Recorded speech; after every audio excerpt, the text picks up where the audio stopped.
এই প্রথম পরীক্ষার্থীদের জন্য বিশেষ পদক্ষেপ গ্রহণ করল রাজ্য সরকার। তো 23শে ফেব্রুয়ারি থেকে শুরু হয়েছে এই বছরের মাধ্যমিক পরীক্ষা।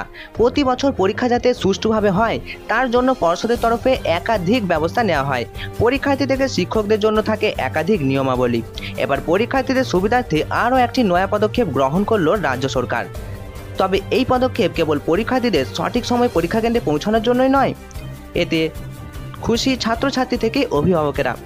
কি জানা যাচ্ছে সূত্রের খবরে জানা যাচ্ছে তার সঙ্গে নিরাপত্তা প্রদানের কথা মাথায় রেখেও এই পদক্ষেপ। কি পদক্ষেপ? রাজ্য বন দপ্তরে চালু করা হলো কন্ট্রোল রুম। গতকাল অর্থাৎ 24শে ফেব্রুয়ারি থেকে এই ব্যবস্থা গ্রহণ করা হয়েছে। রাজ্যের বিভিন্ন বনাঞ্চল লাগোয়া গ্রামগুলির সকল পরীক্ষার্থীরা যাতে করে পরীক্ষা কেন্দ্রে পৌঁছতে গিয়ে কোনো সমস্যায় না পড়ে তা দেখবে রাজ্যের বন দপ্তর।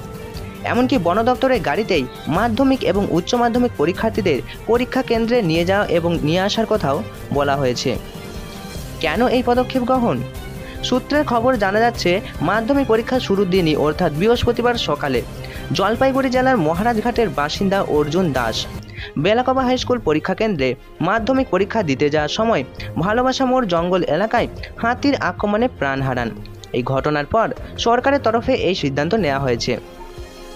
ইতিমধ্যে রাজ্যের বন দপ্তরের তরফে অরণ্য ভবনে উচ্চপদস্থ আধিকারিকদের নিয়ে এই রাজ্যের একাধিক জেলা যেমন পুরুলিয়া, বীরভূম, বাঁকুড়া, ঝাড়গ্রাম, পশ্চিম মেদিনীপুর, আলিপুরদুয়ার, জলপাইগুড়ি এবং দার্জিলিং এবং জেলা শাসক এবং ওই জেলাগুলির বন দপ্তরের সংশ্লিষ্ট আধিকারিকদের সঙ্গে একটি ভিডিও কনফারেন্সও করা হয়েছে। একাধিক ব্যবস্থাও গ্রহণ করা হয়েছে।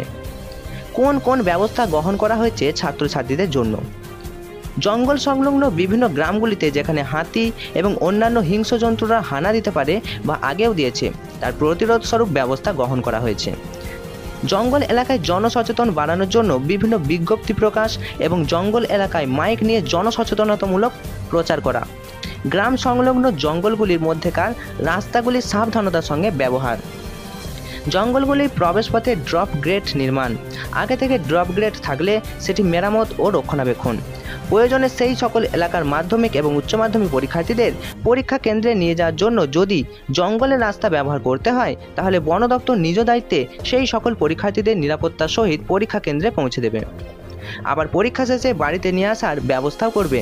প্রয়োজনে বন দপ্তরে গাড়ি ভাড়া করে অন্যান্য বিষয়েও আলোচনা করা হয়েছে কনফারেন্সে। উল্লেখ্য, মাধ্যমিক উচ্চ মাধ্যমিক আইসিএসসি বোর্ড, সিবিএসসি বোর্ড এবং অন্যান্য বোর্ডগুলি পরীক্ষা শেষ না হওয়া পর্যন্ত রাজ্যের জেলাগুলির বন দপ্তরের আধিকারিক সহ সংশ্লিষ্ট কর্মচারীদের ছুটি বাতিলের সিদ্ধান্তও গ্রহণ করা হয়েছে। এ বিষয়ে দক্ষতার সঙ্গে সুষ্ঠুভাবে কার্য সম্পাদন করতে জেলাগুলির জেলাশাসক ও শিক্ষা দপ্তরের সঙ্গে যোগাযোগ রাখার নির্দেশ দেওয়া হয়েছে।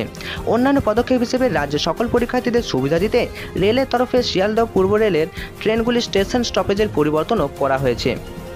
News ACS Bangla.